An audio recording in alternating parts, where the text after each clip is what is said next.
Está entrando no ar. Debate 93.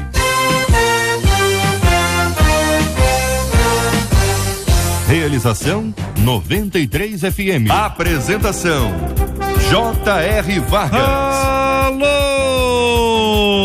meu irmão. Alô, minha irmã. Aqui fala J.R. Vargas. Estamos de volta, começando aqui mais uma super edição do nosso Debate 93 de hoje, nesta segunda-feira, dia 28 de setembro de 2015. Que a bênção do Senhor esteja aí sobre a sua vida, sobre a sua casa, sua família, seu trabalho, sua igreja. Que a bênção do Senhor esteja com você, onde quer que você vá, onde quer que você esteja. Receba o carinhoso abraço em nome de toda a nossa equipe que já está aqui a postos para te atender, para te receber, para te ouvir. Você liga, você fala com o Debate 93. Fale com o Debate 93. 2461-0093. E-mail debate@radio93.com.br. Facebook Rádio 93 FM. Site www.radio93.com.br. Fale com a 93 pelo WhatsApp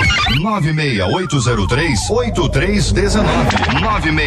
96803-8319. Programa de hoje acolhemos com carinho o pastor Josué Praça da Igreja Cristã Antioquia em Guadalupe, a pastora Nadiege Macário, a nossa menina da mesa de hoje, membro da Igreja Batista Central de Niterói e coordenadora do projeto Edificando Adoradores, o pastor Marcelo Farias da Igreja Batista Central do Jardim Redentor. Todo mundo já aqui a postos para fazermos juntos um grande debate 93 de hoje, porque nós começamos com texto bíblico.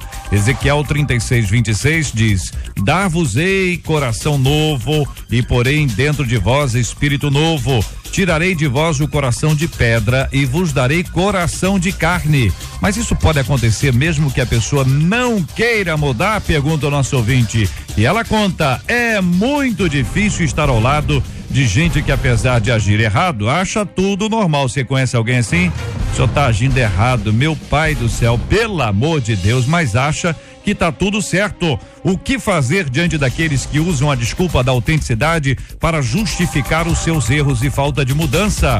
Deus promoveria uma transformação em alguém baseada apenas na oração de outros e não na própria pessoa? Deus muda maus hábitos, caráter e temperamento? Qual o caminho para viver o que essa passagem de Ezequiel ensina? Quero ouvir a sua opinião. É agora! Este é o Debate 93 com J.R. Vargas na 93 FM. Queridos companheiros, bom dia. 3 microfones já absolutamente abertos. Quero ouvir a opinião de vocês. Começando com quem? Quem vai começar? Não, vai você primeiro. Não, por favor, ladies first. Muito bom dia. Pastor Marcelo, vamos lá. E muito prazer estar aqui mais uma vez. Quero desejar a todos daqui e você, querido, nos ouvindo, graça e paz da parte do Senhor Jesus. Esse texto é importantíssimo e essa primeira fala, né, na verdade, o versículo de número 26 de Ezequiel 36, diz o texto: eu vos darei um novo coração e porei dentro de vós um espírito novo.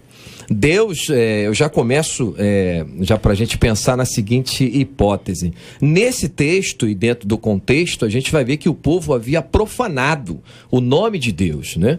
Havia algo que entristecia o coração de Deus.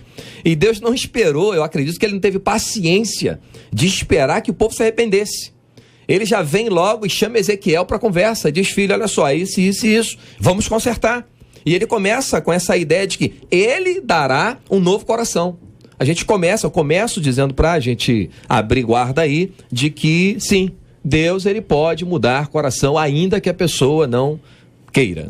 É interessante a gente notar dentro de todo esse texto bíblico e também em Ezequiel 11, porque está relacionado, né? Sim. Que o povo já havia se contaminado com ídolos pagãos para vantagens materiais. É interessante isso, né? Para vantagens materiais. E também estava vivendo desobediência.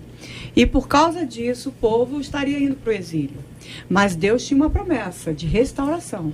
Então, o interessante é que muitas vezes nós estamos caminhando em desobediência, trazendo para nossas vidas ídolos diversos, né, diariamente, e às vezes a gente não sabe porque a gente passa por certas situações também. E quando Deus quer nos trazer de volta para Ele. O texto de Ezequiel 36 é uma profecia para Israel, né? Então, nós vamos ver que é uma palavra do Senhor para a restauração do povo dele escolhido para ser o modelo às demais nações. Então, o Senhor escolheu Israel para que pudesse ser uma nação diferenciada, para que as demais nações olhassem para Israel e falassem, quero ser como Israel. E Israel quis ser como as demais nações. Exato. E pediu um rei como as demais nações. E aí daqui a pouco começou a se envolver principalmente com o pecado da idolatria. E o Senhor usa Ezequiel para trazer uma palavra sobre essa restauração. E que parte dela foi cumprida no período do cativeiro babilônico, que depois de 70 anos o coração de Israel foi corrigido e principalmente a idolatria teve fim depois do cativeiro babilônico. Então é uma palavra, na minha opinião, específica para a nação de Israel com relação a essa questão da correção do coração para a obediência e dissipar toda a idolatria do meio do povo de Israel. Pastor Josué, é interessante essa questão de ter sido algo específico para o povo de Israel. É interessante a gente destacar isso, né? Mas eu gostaria de avançar um pouco mais e pegar a extensão, né? A extensão da Bíblia. E fazer com que a gente entenda que não por titularidade de povo de Israel, não é a questão, mas sim povo de Deus, nós precisamos atentar, né, em relação a esse texto. A gente vai falar na verdade, a palavra está falando num coletivo, está falando de povo. Mas aqui a gente pode dividir em partículas e falar de cada coração, né? E de repente, eu não sei o coração dessa irmã que nos mandou o e-mail, mas quem sabe o coração dela, diante de tantas dúvidas que aqui estão, e iremos tentar esclarecer, né? Perto daquilo que Deus nos conceder, é interessante pensar no coração, né? Na pessoa. Eu costumo dizer que quando Paulo diz lá em Romanos, capítulo 12, não vos conformeis com este mundo, mas transformai-vos pela renovação do vosso entendimento, eu costumo dizer que mudar o mundo só tem um passo a ser dado, é mudar a si próprio. Exato. Quando eu penso em mudar o mundo, eu tenho que mudar a mim mesmo, e aí eu começo a fazer uma diferença no mundo. Muito bem, quero continuar ouvindo a opinião dos nossos companheiros debatedores aqui no nosso Debate 93 de hoje na Melhor.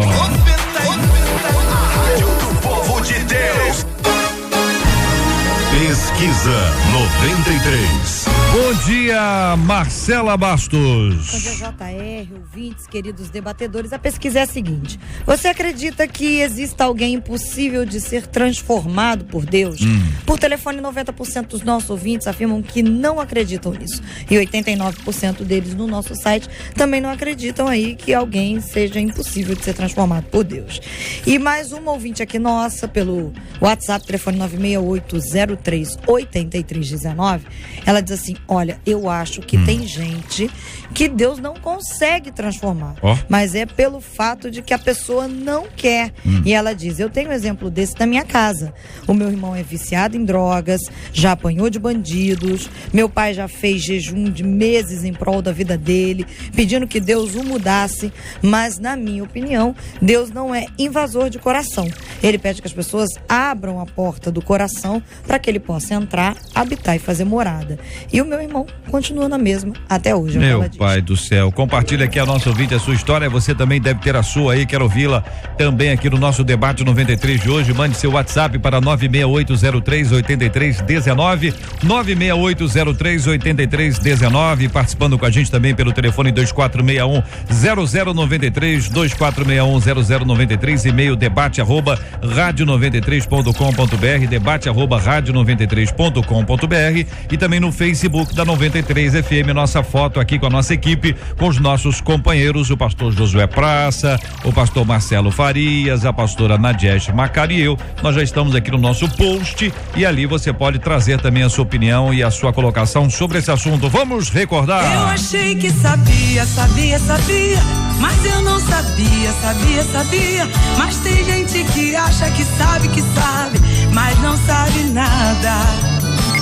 Você está ligado no Debate 93 com J.R. Vargas. Ô, gente, que é difícil ficar do lado de uma pessoa que age errado e acha normal, porque tem gente que age errado e diz, eu não consigo, eu sei que não tá certo e tal, mas tem gente que tá agindo errado e acha o errado certo. É ou não é? Existe diferença de cultura e existe diferença de doutrina. Doutrina não se muda, Bíblia é Bíblia. É a frase do meu destaque, JR? Pode Ou ser. Tô adiantado? Tá adiantado um pouquinho, mas pode ser, pode ir, vai lá. A frase é: o que fazer diante daqueles que usam a desculpa da autenticidade para justificar seus erros e falta de mudança? Eu quero pensar já no seguinte: erro, presta atenção, na minha opinião, não se justifica. Erro se explica e se corrige. A grande questão é essa: tem pessoas querendo justificar o erro, e o erro não é justificado, ele é explicado e então corrigido. Erro é assim, né? E precisa, depois de ter feito o erro, seja quem for, entender que errou, buscar o conserto e, claro, gente, a falta de mudança. A pergunta dela é: o que fazer diante daqueles que usam a desculpa? Se você pode aconselhar, filha, aconselhe. Se você pode orar, ore. Mas de alguma forma, se você puder colaborar, colabore. Mas se a pessoa não quiser, paciência. É difícil ter um ouvinte nosso aqui, tá falando que o esposo dela, ela disse, é o ex, e o meu ex-marido, pessoa dura, de coração, igual a Faraó. Faraó tá na moda, hein? Hein? Faraó tá na moda, mas o exemplo é esse aí, né? Uma pessoa de coração duro. Sim, eu penso que além da oração não há mais nada a se fazer, porque a pessoa está convencida de que está certa. Talvez eu creio que ela pode até achar que está errada no fundo do coração, mas para não modificar os seus comportamentos, ela assume essa desculpa, que é uma proteção, né? Na verdade, para que as pessoas não tentem modificá-la. Então, se ela coloca essa barreira, eu entendo que eu preciso respeitar o espaço dela. Se ela acha que está tranquilo viver assim, tudo bem. Eu não posso mudar o outro e não posso querer mais do que o outro. Se eu tentar modificar o outro, ou se eu quiser mais do que o outro, eu posso gerar expectativas. Mas se o outro estiver errado, pastor, o outro tá errado, o outro tá vendo lá, não estão vendo que o outro é errado, tá agindo errado, acha que é certo, não fala nada? Sim, mas se eu perceber que não, ele... Sim é o quê? Fala nada ou não fala? Eu falo, falo. Tá. Mas se eu perceber que ele pôs barreira na comunicação e que quer continuar com a vida dele, tudo bem, é a escolha dele. A responsabilidade... Acha que não tá errado, às vezes é por orgulho também.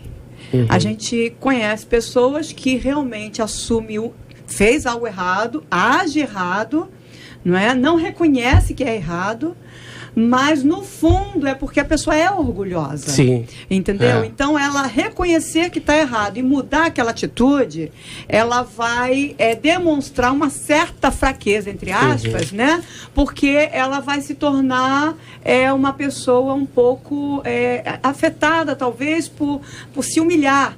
Eu acho que uma pessoa que não reconhece o seu erro é uma pessoa que precisa descer um pouco. Ela é uma pessoa orgulhosa. Uma questão interessante também, além das já faladas, são dois passos que eu gosto de pensar.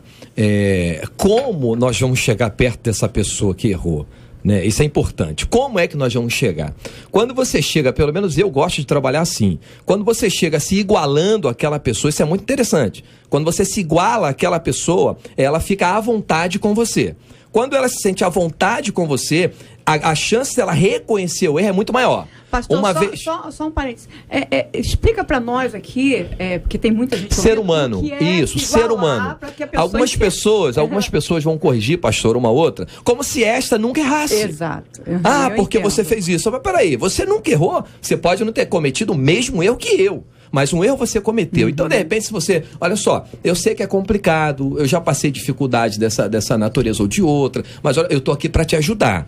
Aí sim, você faz a pessoa entender que ela tá no mesmo patamar que você, e aí, quem sabe, você com argumento, e aí Deus vai estar de frente abrindo caminhos. Exato.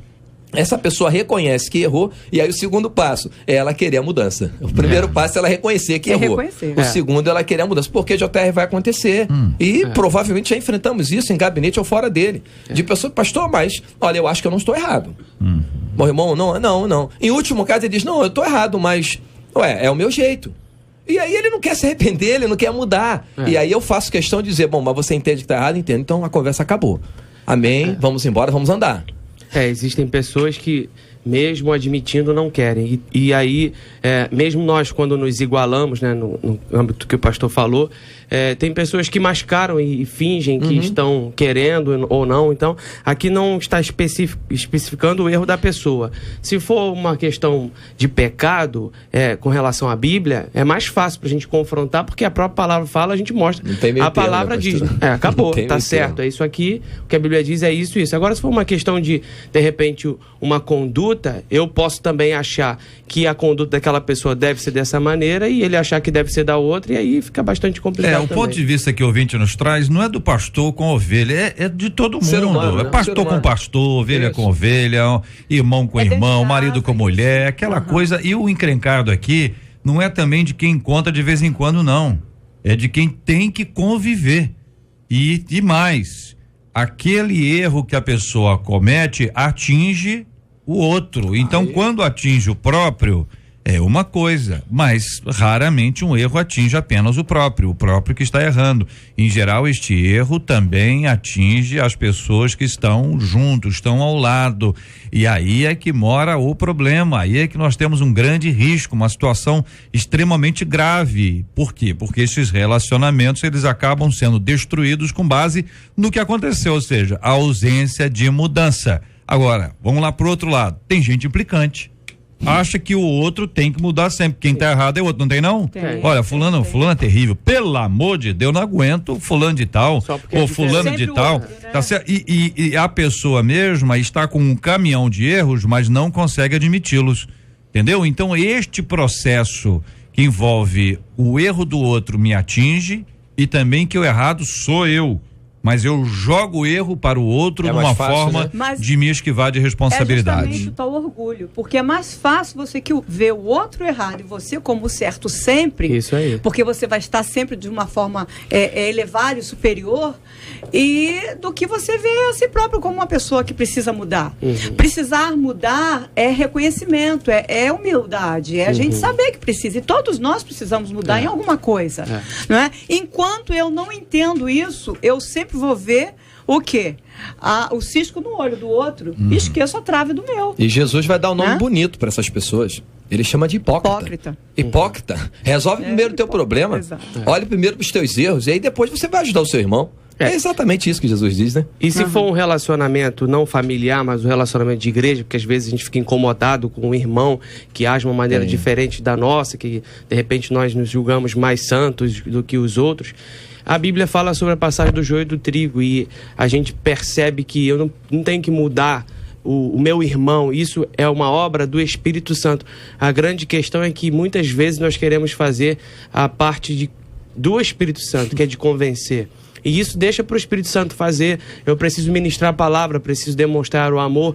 E se o outro não mudar, aí a responsabilidade é dele, e haverá o dia da colheita, em que haverá separação do joio e do trigo. Pronto. E no seio familiar, eu acho que a melhor coisa é sentar todo mundo, conversar, e se a pessoa não quer mudar mesmo, porque está atingindo todo mundo, eu acho que o que tem que se fazer é, além de orar, manter uma certa precaução, né? Já que a pessoa está dificultando toda a família, se for realmente no seio familiar. Agora, quando você quer mudar alguém, vocês já disseram que existem pessoas que querem ocupar o lugar do Espírito Santo, mas a pessoa está lá, de repente, colaborando de alguma forma. Não acontece a mudança. Vocês entendem que essa ausência de mudança ela se dará porque a pessoa não quer mudar, ou ainda que a pessoa não queira mudar, poderá acontecer a mudança? Pergunto a vocês e conto aqui a opinião da nossa ouvinte, na verdade a história dela. O ouvinte está na região dos Lagos dizendo: meu marido não muda, orei durante 45 anos de casamento e nada, ele continuou falando mal de mim. E mesmo sendo presbítero, a conduta ruim não mudou. Cansei de perdoar e larguei. E os meus filhos, que já são criados, ficaram do meu lado. E a frase que ela encerra a sua participação por telefone foi: Deus não muda quem não quer mudar. Concordam Paulo, ou discordam? Discordo e explico por quê na palavra. Atos capítulo 9, quando Saulo, até então Saulo, perseguidor nato dos crentes, tem um encontro com Deus a caminho de Damasco. Ele não pediu, JR, para ter esse encontro com Deus, não. Deus resolveu mudar a vida de Saulo. Transformou no Paulo que nós conhecemos depois e que é fonte de muitas coisas que nós pregamos hoje na igreja. Ou seja, aonde é que nós lemos que Saulo pediu: Senhor, eu estou cansado de prejudicar crente. Me transforma aí, por favor, que eu não estou afim mais de matar crente, não. Não houve, não tem essa passagem. Deus vai lá e toma a decisão. Eu vou ajeitar a vida desse camarada, porque está complicado para ele. E eu quero ele para mim. Atos 9, é só ler o texto na íntegra. Né? E vai lá, versículos 2, 3, 5 e continua. E a gente vê a obra tremenda, né? Maravilhosa que Deus faz na vida de Saulo, que passa a ser Paulo que a gente conhece. Mas que é difícil, eu creio na responsabilidade humana. Eu creio que Deus não interfere aquilo que o homem não quer. O apóstolo Paulo, ele passou por uma conversão. Então, ele teve uma mudança de vida. O Senhor apareceu para ele. Ele não sabia que ele estava fazendo algo contra o Senhor. Ele estava seguindo os princípios mais fortes que ele tinha adquirido durante sua vida, e de repente o Senhor Jesus aparece para ele, ele percebe o que ele está fazendo, e a partir daquele momento ele decide seguir o caminho do Senhor. Fala assim, não, realmente, tanto que mais para frente fala assim, não fui desobediente à visão celestial. Então há uma ação humana. Mas pastor, Deus procurou Paulo. Sim, não foi Paulo que procurou Deus. Como ele procura Deus. Cada um de nós. A iniciativa. Sim, isso. sempre. Houve iniciativa. Sim. Só que aí o que acontece? Deus, ela está falando de um presbítero. Será que Deus já não procurou? Será que Deus já não falou para ele? A questão é que muitas vezes, no momento da nossa conversão, nós passamos a conhecer a Bíblia de capa a capa e ela só alcança a superfície. Ela não vai abaixo da superfície. Deixa eu ver se eu entendi, pastor Josué. O senhor está dizendo que no episódio de Paulo, relatado por Lucas em Atos dos Apóstolos, o que houve ali foi a conversão de Saulo. Saulo não escolheu a Deus, a Jesus, mas ele foi escolhido. Tanto que diz: Saulo, Saulo, por que me persegue? Ele não escolheu Jesus, ele escolheu matar galera toda. É isso que ele está dizendo ali, relatado depois em Atos. Você vai estudando a Bíblia, vai vendo quando ele está preso, ele vai confessando isso e assumindo a sua responsabilidade em tudo que ele fez. Então o senhor está dizendo que aquela experiência foi uma experiência de conversão, não é uma mudança de temperamento, uma mudança de comportamento, embora isso esteja embutido, mas isso seria, na sua opinião, eu entendi, consequência da conversão. Exatamente. É isso. Pastor Marcelo trouxe ali a mudança de comportamento, mas me parece que está na mesma página aqui. A conversão, a conversão e o resultado dessa conversão. Ou seja, o senhor disse anteriormente que a decisão é divina, a iniciativa é divina. Sim, a nossa decisão é uma reação à decisão divina. É isso, pastor? Show, exatamente isso. Exatamente isso. E às vezes nós não temos essa reação. Deus chama, a pessoa passa 20, que é o caso 30, desse 40 mencionado anos, agora isso. Não é? Isso. É duro, conhece a verdade. Religiosidade. Religiosidade. Que na verdade não conhece a verdade, né? Quem conhece é livre. Conhece a verdade. É uma coisa incrível, né, pastora? Mas não conhece a verdade da intimidade de Deus. O problema hoje nas nossas vidas, pela correria, pela vida dura e por maus hábitos, né? Até às vezes de criação, nós não buscamos ter intimidade, o conhecer Deus. Deus nos conhece, Ele quer que nós venhamos conhecê-lo na sua intimidade.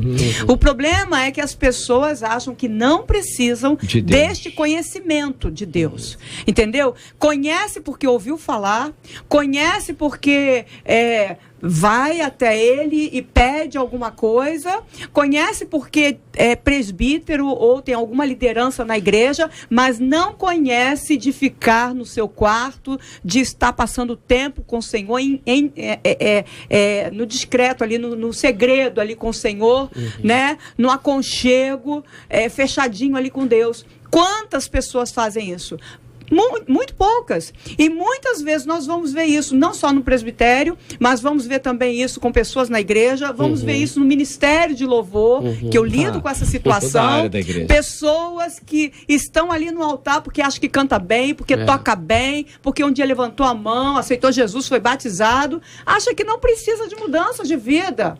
Entendeu? E tudo tem que acontecer do jeito dele, da forma dele. Ele muitas vezes é grosseiro com as pessoas, ele muitas vezes não quer ajudar, não quer trocar ideia, não quer fazer parte da reunião de oração do ministério, não quer estudar a Bíblia, porque não precisa. Chega na hora de tocar só, sai na hora, depois que ele acabou de tocar, ele sai, vai lá para fora, porque ele não quer conhecer a Deus. São pessoas orgulhosas que, infelizmente, estão precisando de ser tratadas. Uma diferença entre crentes intelectuais e crentes espirituais. É exatamente isso que a senhora está explicando. Muitos crentes hoje, eu costumo dizer que na igreja o profissionalismo nunca mudou a vida de ninguém. Mas é o espiritual que muda. E às vezes nós vamos para a igreja, seja lá quem for, com uma intelectualidade tremenda, um conhecimento tremendo de causas, quando nós deveríamos conhecer esta causa. Pois é. Quem conhecia mais a palavra que os fariseus?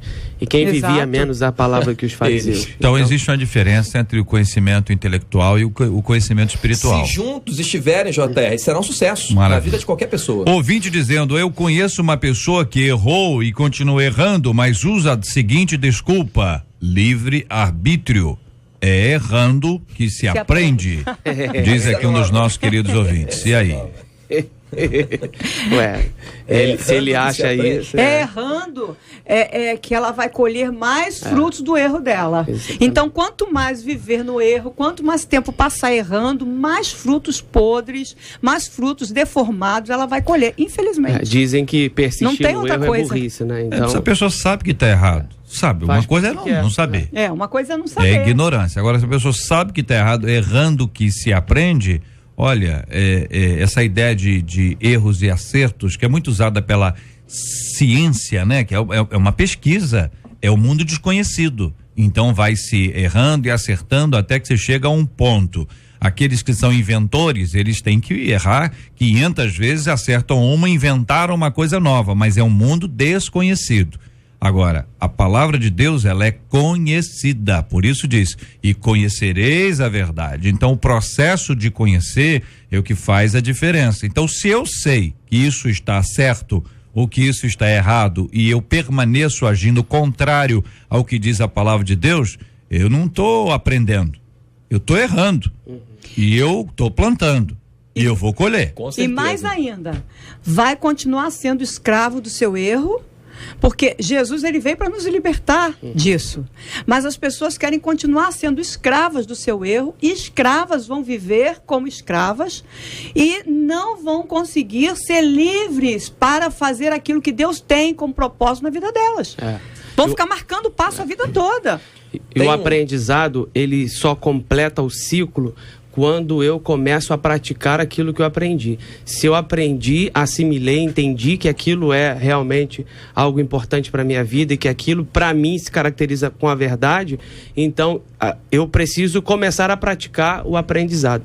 Se eu não pratico, é porque eu desconsiderei aquilo para a minha vida. Então, não é o aprendizado completo. Uma questão interessante, até que eu considerei, o versículo em questão, Ezequiel 36, 26, diz que Deus dará um novo coração, né? Tirará o coração de pedra, colocará um coração de carne. Mas no versículo 32, desse mesmo capítulo de Ezequiel, que é o 36, no versículo 32, o texto diz assim: palavra de Deus: não é por amor de vós que eu faço isto, diz o Senhor Jeová. Notório vos seja, envergonhai-vos e confundi-vos pelos vossos caminhos, ó casa de Israel. Ou seja, a preocupação de Deus era com o nome dele. A santificação com o nome dele. Nesse caso aqui, a ideia de tirar o coração de pedra, eu acredito, se é que isso pode ser dito, é a última jogada de Deus. Olha só, agora não tem jeito. O que vocês já fizeram e vocês não olham para mim, eu vou ter que tirar esse coração que não tem sentimento, que não é subordinado a mim, que não se humilha, a senhora falou de orgulho, que não desce do palco. Exatamente. E eu vou ter que dar um coração que tenha sentimento. Só assim vocês vão olhar para mim. Ouvinte dizendo: sinceramente acredito que Deus não transforma exatamente alguém, até porque temos o livre-arbítrio. O que o senhor faz é oferecer circunstâncias e oportunidades para a mudança. Aí está a importância das orações alheias, pois são através delas é que o Senhor, na sua imensa misericórdia, trabalha em novas circunstâncias. Mas a decisão de mudar é de cada indivíduo. A salvação é individual, compartilha a nossa ouvinte, e eu quero ouvi-los. Vocês concordam? A salvação é individual, a oração do justo pode muito em seus efeitos, nós precisamos orar. No caso daquela ouvinte que foi lido aqui, que o irmão está nas drogas e eles já falaram com ele, o que tem que fazer mesmo é orar pedindo a Deus para trazer o desejo dele de mudança, ou de repente, se ele não consegue sair sozinho, mas pelo menos que ele aceite uma ajuda. Olha, o que a nossa ouvinte disse, vou repetir aqui alguns conceitos, saber se vocês estão de acordo de trás para frente. A salvação é individual? Sim. Todos de acordo ou não? Fato. Muito bem. A decisão de mudar é de cada indivíduo? Sim. Certo? É o que disse a ouvinte. Anteriormente, ela disse que nós temos o livre-arbítrio. De acordo? Sim. E a outra coisa que ela disse, que Deus não transforma exatamente alguém, porque temos o livre-arbítrio. Então quem transforma? Quem ela pensa que transforma alguém? Olha, a eu pessoa fui transformada dá, por Deus. A pessoa dá, o JR. Ela está falando Total. que Deus oferece circunstâncias. A pessoa Ela dá está falando que tem orações alheias. Alguém está orando por Sim, alguém. com certeza, Tá certo? também. Esse alguém não quer ser transformado. Alguém ora por esse alguém, Deus atende. Então, se Deus atende, é porque Deus transforma. Correto, ouvinte? Estou só no raciocínio da sua colocação. Quando... É para entender, ver se é isso que você está entendendo, porque às vezes é um texto longo, é claro que sobra alguma coisa e escapa alguma coisa. A oração sempre é importante. Eu não sei se eu já falei aqui, mas eu tenho uma pessoa muito conhecida que ela não era crente, mas ela tinha uma avó crente que orava por ela todos os dias. E um dia, ela já casada, estava num centro, porque ela também recebia algumas passes, alguma coisa assim. E um dia ela estava ali, quando ela ouviu a voz doce falando assim: eu quero você, eu chamei você, mas não é para você estar aqui nesse lugar. Saia que eu vou falar contigo. Ela ouviu isso 3 vezes. Quando foi na 3ª vez, ela parou e falou assim: como que eu vou sair daqui agora? Por fim, pararam a reunião que estavam fazendo e falaram assim: você está nos atrapalhando hoje, eu não sei o que está acontecendo com você, mas gostaríamos que você saísse. E ela saiu, foi para casa.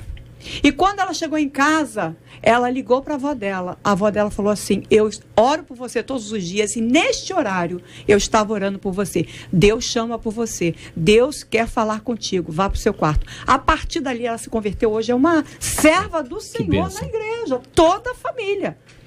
Oração, mas ela também E não decidiu. foi a dela, né, pastora? Não foi a dela. Não foi dela. A igreja provavelmente orando, a turma orando. O Senhor chamou, ela foi realmente buscar, foi à igreja, ela aceitou Jesus, mas ela podia ter falado assim: eu não quero saber desse Deus. Mas Deus a chamou e ela decidiu. E ela foi transformada e foi mudada. Quando Jesus cura aquele aleijado que os amigos o pegam e levam e desce pelo telhado, a fé dele não foi colocada em questão, mas sim a dos amigos que intercederam por ele, que estavam do lado dele. E Jesus disse: por causa da fé deles dois, eu vou curar essa pessoa. E depois há uma modificação na vida. Então a oração realmente ela é poderosa e eficaz, como o Tiago fala. Então é uma coisa importantíssima a gente saber que não pode desistir. Eu também tenho um caso na minha família com relação a questões de drogas e a pessoa chega no fundo do poço e aí tem aquelas recaídas e volta. É uma coisa muito difícil viver na dependência das drogas. Eu não posso dizer que a pessoa não quer. É um vício, é algo que é mais forte do que ela. Você não pode desistir de orar e por não ele. Pode. Não pode. Até que um momento, depois de vários momentos, de várias recaídas, tomou-se uma decisão de que a partir de agora eu quero viver de uma maneira diferente. Agora tem uma família, tem filho e está caminhando com o Senhor. Isso foram muitos e muitos anos de sofrimento. Não desistiram? Não, em nenhum momento, de orar, de interceder. Me parece que a questão temporal ela seja muito importante para ser compreendida. A pessoa disse: não mudou. Mas não mudou quando? Exatamente. Não mudou agora. Como se fosse no estalar de dedos. Não né? mudou agora. Mas quer dizer que a pessoa que não mudou agora não mudará? Ou não vem mudando? Não quer dizer. Será que ela não vem mudando? Então, a gente tem a questão temporal, a gente tem a questão da perspectiva, então. A gente olha e acha que não está vendo mudança alguma, porque o que a gente quer ver é que a pessoa pinte o cabelo dela de verde. Então, se a pessoa não pintou o cabelo dela de verde, tá amarelo ainda, então, pra perspectiva. Isso. E a questão de tempo, ela não pintou ainda. Daqui a pouco ela muda. Pintou uma mecha, entendeu? Vai pintar outra mecha. A transformação, ela poderá acontecer pela graça de Deus. Então, nós vamos entendendo aqui para ficar claro. A conversão, iniciativa divina, Deus age na nossa vida, nosso coração é mudado e etc.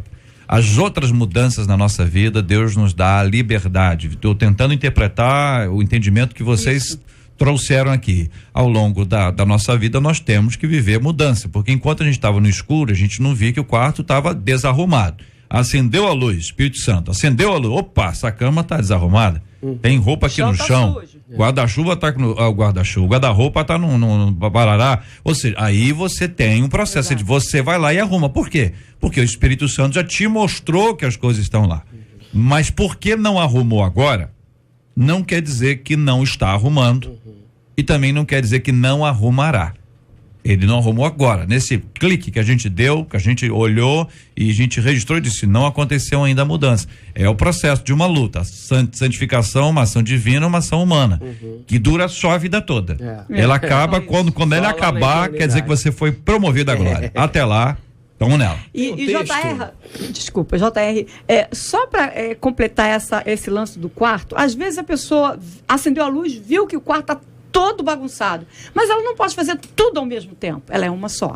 Então ela começa por um detalhe. Exatamente. Aí daqui a pouquinho vem a pessoa que está orando pela mudança e fala assim, você ainda não arrumou esse quarto todo? Ela fala, mas eu estou começando a arrumar.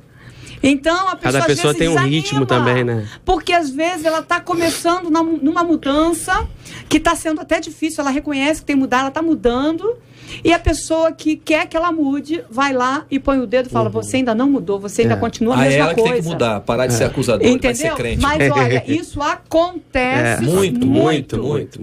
Você vai quer ler a Bíblia, vai orar e vai ser crente, né? Muda, ao invés de ser acusadora. JR, tem um texto de Deuteronômio 30, versículo 19, voltando à ideia da iniciativa divina, né? Da nossa salvação. Quando a gente fala em livre-arbítrio, eu quero ler esse texto primeiro aqui, Deuteronômio 30, 19. Os céus e a terra tomo hoje por testemunhas contra ti, que te tenho proposto a vida e a morte, a bênção e a maldição. E aí o conselho, escolhe, pois, a vida para que vivas tu e a tua semente. Muitas pessoas pegam a ideia de livre-arbítrio para entender que podem errar. A ideia não é essa. A ideia é que Deus não quer que você vá para lá na marra, no peito e na raça. Não, Ele quer que você tenha prazer em ser salvo. Ele quer que você receba Romanos 5,8. Mas Deus prova o seu amor para conosco, em que Cristo morreu por nós, sendo nós ainda pecadores. Ou seja, Ele quer que você venha de bom grado. Essa é a ideia do livre-arbítrio. Ele tem poder, e Ele poderia dizer, olha, está todo mundo salvo e ninguém vai errar mais, eu vou levar todo mundo. Acabou. Ele é Deus. Mas não. Justamente por ser Deus, Ele, querido, te dá o privilégio de você ter a honra de dizer, olha, eu quero porque amo, eu quero porque tenho prazer em escolher a vida para viver. Ouvinte dizendo, meu esposo vive todo errado e quando eu tento orientá-lo ou adverti-lo, ele vira para mim e fala que Deus fala com ele e não precisa que eu fale. Deus fala com alguém estando essa pessoa toda errada e ainda envolvida com bebidas? Perguntou aqui uma de nossas ouvintes, está acompanhando a gente num determinado bairro da cidade maravilhosa. Depende do que Deus falou. Melhor que fala. Ele disse que Deus falou, né? Não vou falar pior, vou falar melhor que ele fala. Ele fala mesmo. E Deus tem as suas maneiras de falar e de agir com relação às pessoas. Olha, não é para justificar. Não. Pessoas que dizem, rapaz, eu bebo sim, entendeu? Deus está falando comigo, estou ouvindo a palavra dele, mas não mudou nada. Não, mas Deus será que fala, ouviu mesmo? Deus fala exatamente aquilo que ele não quer ouvir. Mas ele fica dizendo outras coisas, mas o tempo inteiro. E tem coisas que, dependendo do relacionamento familiar, a palavra da esposa ou de alguém da família não vai surtir muito efeito, dependendo do contexto, né? Como é esse relacionamento familiar. Então, pedir ao Senhor para que uma outra pessoa intervenha, como aconteceu com o apóstolo Paulo aí, uma mudança radical. E esperar. Ouvinte dizendo: eu creio que nada é impossível para Deus quando Ele quer, ninguém resiste, diz um ouvinte de Olaria, acompanhando a gente, trazendo a sua opinião. Quero agradecer pelo carinho da sua audiência. Uma querida ouvinte aqui dizendo: deixa eu ver se eu consigo entender, porque as histórias às vezes são um pouco longas e a gente precisa interpretar. Na infância frequentei uma igreja com minha mãe. Aos 10 anos minha mãe morreu e eu não tive mais quem me levasse à igreja. Eu conheci meu esposo aos 22 anos, passei a frequentar uma outra religião. Minha falecida sogra pediu ao líder lá para fazer minha cabeça. Ele a repreendeu na mesma hora e disse que ali não era o meu lugar e jamais ele colocaria a mão na minha cabeça, pois a minha cabeça já tinha dono e era maior do que tudo nesta terra. Ele tinha razão, meu dono é Deus, criador do céu e da terra.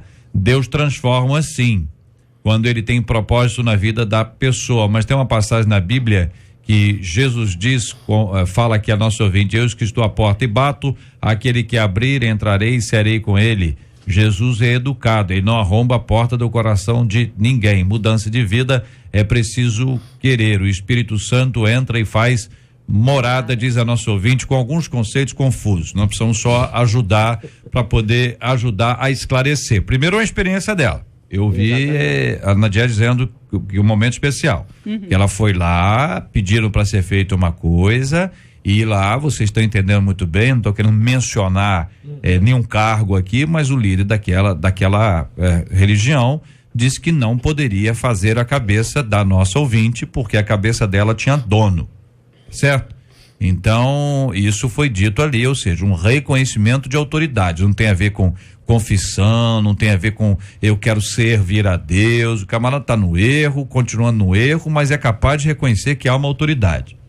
Depois ela traz o texto de Apocalipse e cita Jesus, dizendo: eis que estou à porta e bato. E aí ela fala que Jesus é educado e que Jesus não arromba a porta do coração de ninguém. Na sequência diz que o Espírito Santo entra.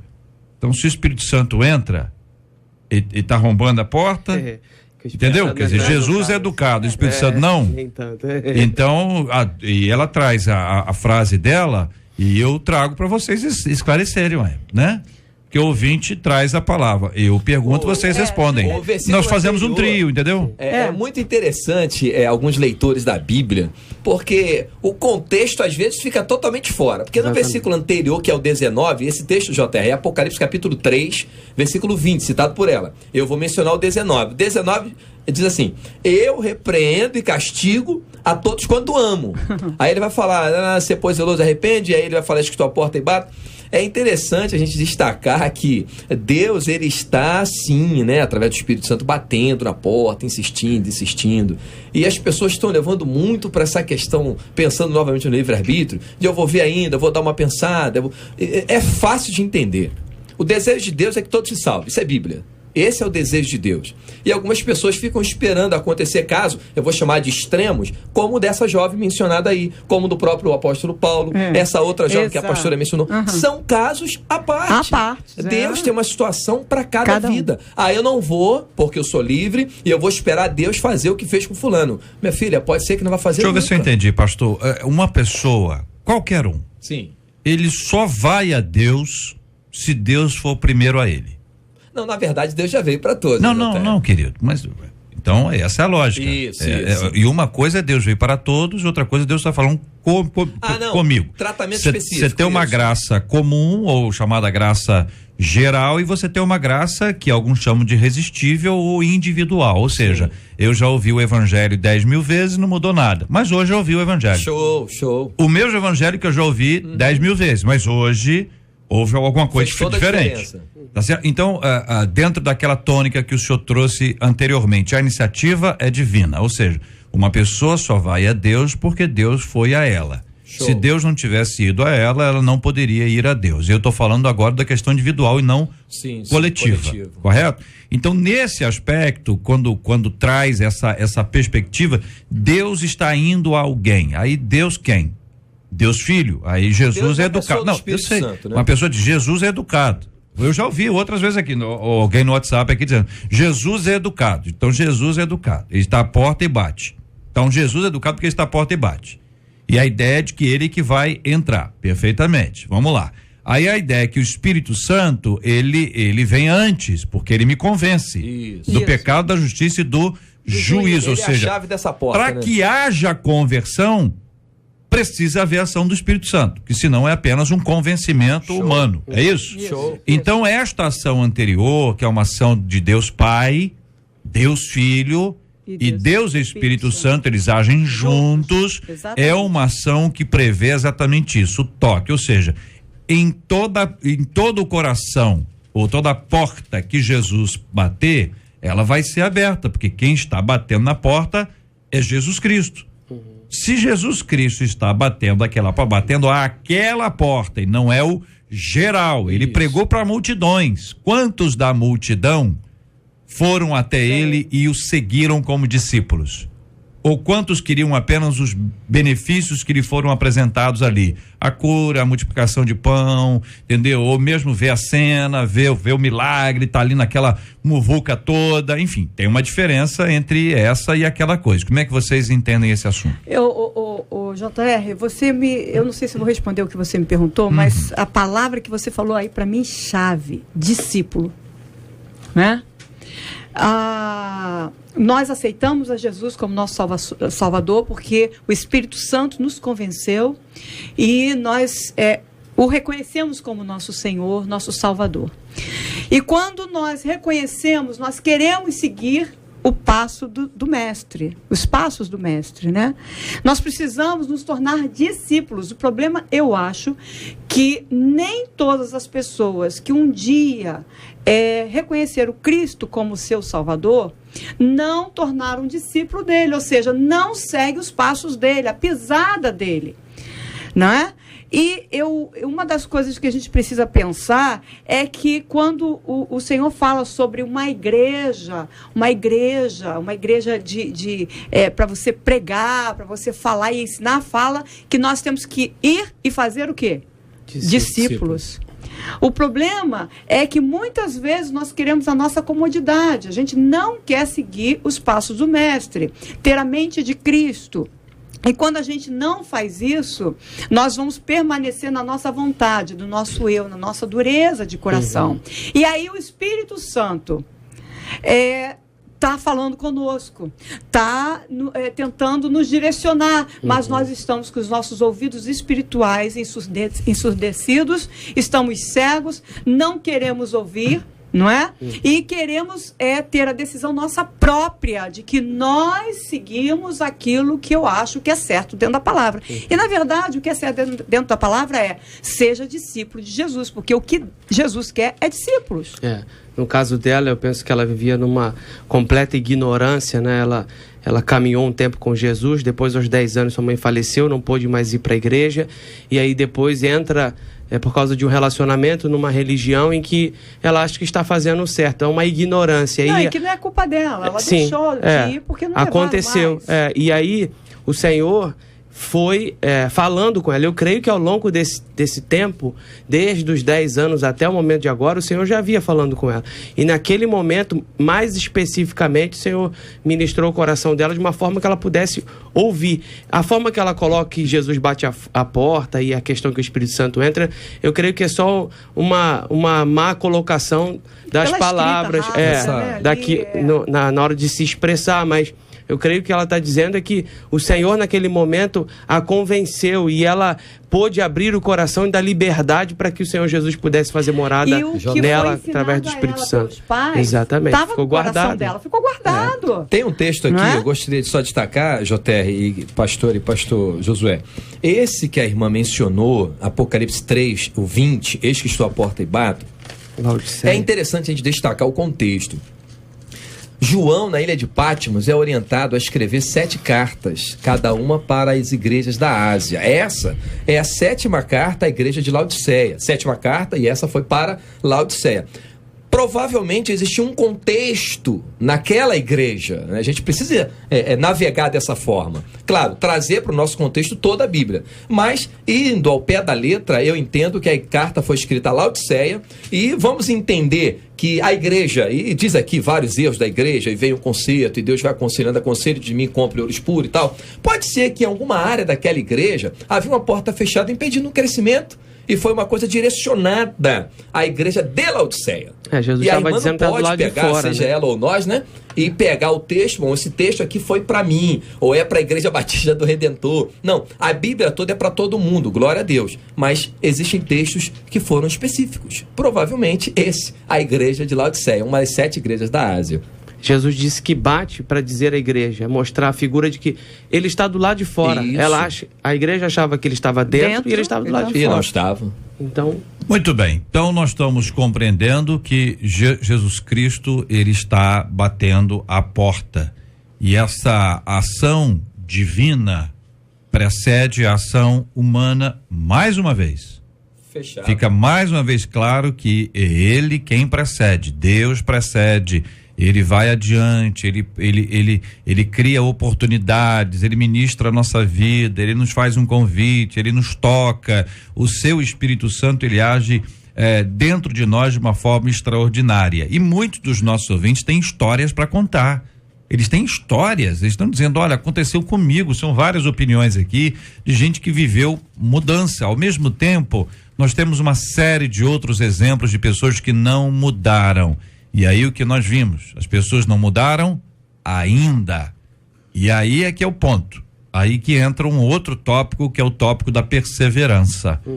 Quando haverá mudança? Olha, se a gente soubesse, ficar mais fácil. Não, vai mudar daqui a 10 anos. Então daqui a 10 anos eu volto a esse assunto.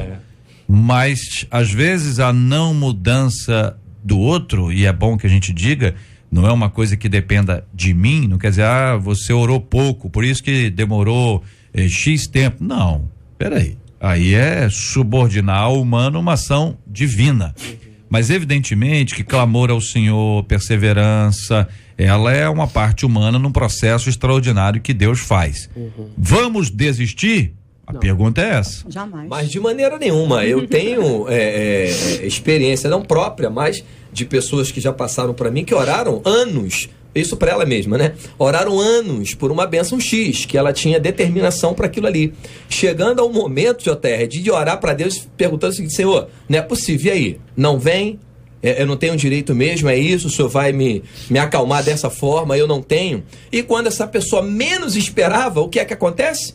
O que ela mais orou durante anos. É simples. Deus tem um calendário que nós não temos. Agora, há ocasiões em que não acontece?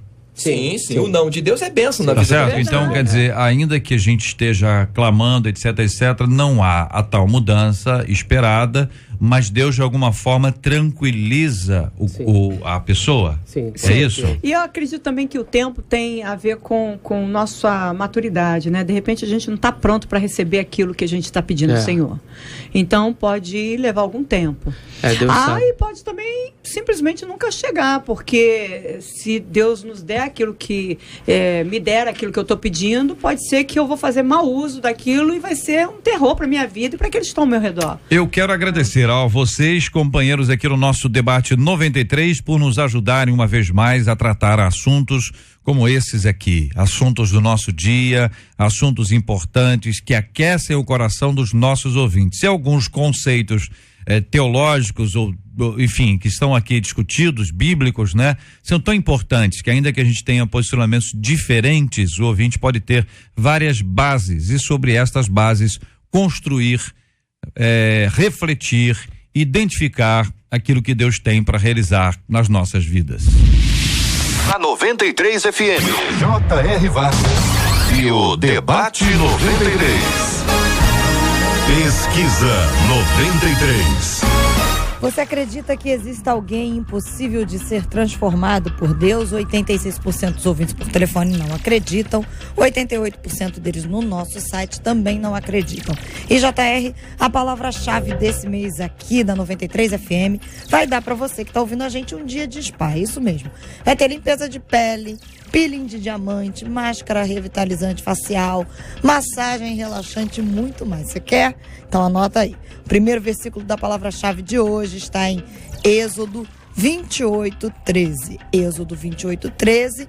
A versão é Almeida corrigida, ok? E revisada. Fica atento que ainda tem mais 2 dicas ao longo da programação. Povo de Deus. Ouvinte dizendo: a passividade do meu pai fez com que eu assumisse o lugar dele em nossa família. Mamãe não resolve nada sem mim. Isso está me destruindo por dentro, conta uma de nossas ouvintes. Hoje eu sou ansiosa, controladora e muitas vezes insegura quanto à ação de Deus. O que fazer quando os filhos assumem a difícil tarefa de serem pais de seus pais? Quais os prejuízos de uma inversão de valores dentro da família? O que um filho deve fazer quando percebe que está deixando de ser filho? Quais as funções de cada membro da família segundo a Bíblia? Você conhece alguma família em que um dos filhos assumiu o papel de um dos pais ou dos pais?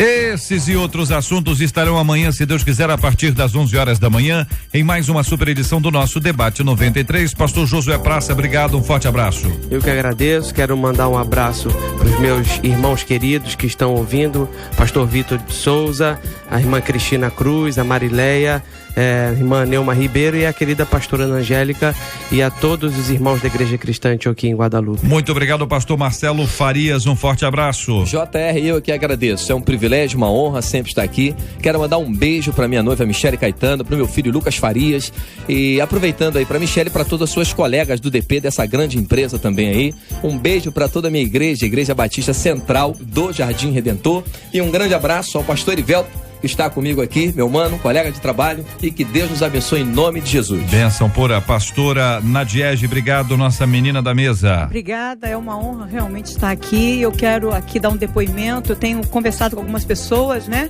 E elas falam assim: olha, como o debate tem sido abençoador na minha vida. Eu queria falar isso para você, sabe, JR? Pessoas que foram libertas, pessoas que estão sendo curadas, transformadas, estão agindo diferente em casa. E eu quis trazer esse depoimento ao vivo para que você possa saber que você inclusive tem uma intercessora, e essa intercessora é Cristiane. A Cristiane ora todos os dias por você e pelo debate. E o cunhado, eu queria mandar um abraço para ela então, para Estevão e para Bernadette, são da minha igreja, os 3. Também gostaria de mandar um abraço para as minhas intercessoras da minha igreja, que é a Rosa, a Sônia, a Kátia, a Nilce e a Lídia, que são bênçãos. Elas ficam sabendo que eu estou aqui ou para onde eu estou, elas estão orando por mim, intercedendo também pela rádio. Muito obrigado. Deus continue te abençoando. Muito obrigado a Cristiane pela sua intercessão e glória a Deus por essas palavras abençoadoras que eu compartilho aqui com a nossa equipe e também com os nossos debatedores, pessoas abençoadas e queridas. E hoje nós vamos continuar a orar como nós temos feito todos os dias pelo tema de hoje, pela cura dos enfermos, pelo consolo aos corações enlutados. Também vamos orar por aqueles que estão nesse país enorme vivendo a igreja. A igreja precisa das nossas orações. E na campanha hashtag Eu Amo o Brasil, hashtag Eu Oro pelo Brasil, nós vamos clamar hoje pelo fim da prostituição no país. Libertação de mulheres, homens e crianças. Segundo a Unicef, em dados de 2010, cerca de 250 mil crianças brasileiras estão vivendo na prostituição. São 250 mil brasileirinhos que estão envolvidos numa prática terrível como essa, sendo violentados por toda sorte de gente. Precisamos orar e evangelizar. É tempo de acabar com a prostituição. Nós vamos orar juntos com a pastora Nadiege, nesta hora apresentando todos esses temas diante de Deus em oração. Deus maravilhoso, muito obrigada pelo teu amor, pela tua graça, pela tua misericórdia. Obrigada por estarmos aqui, Senhor Deus, nesse debate, podendo, Senhor Deus, ser bênção na vida daquelas pessoas que estão ouvindo essa rádio nesse momento. Senhor, que tu venhas continuar, Senhor Deus, agindo através do Teu Santo Espírito, Senhor Deus, na vida de cada pessoa. Oramos, Senhor, por aqueles que estão pela libertação realmente do Brasil. Senhor, oramos pela a libertação das pessoas que estão sendo maltratadas, Senhor, pelas crianças, Senhor Deus, que estão sendo muitas vezes, Senhor Deus, maltratadas, violentadas. Crianças estão se prostituindo. Senhor, em nome de Jesus, que haja libertação, que haja transformação. Senhor, oramos e vamos continuar orando, pedindo a sua intervenção. Eu já te agradeço, Senhor, porque eu sei que tu estás agindo. Muito obrigada, Pai. Eu oro em nome de Jesus. Amém. Que Deus te abençoe. Você acabou de ouvir Debate 93.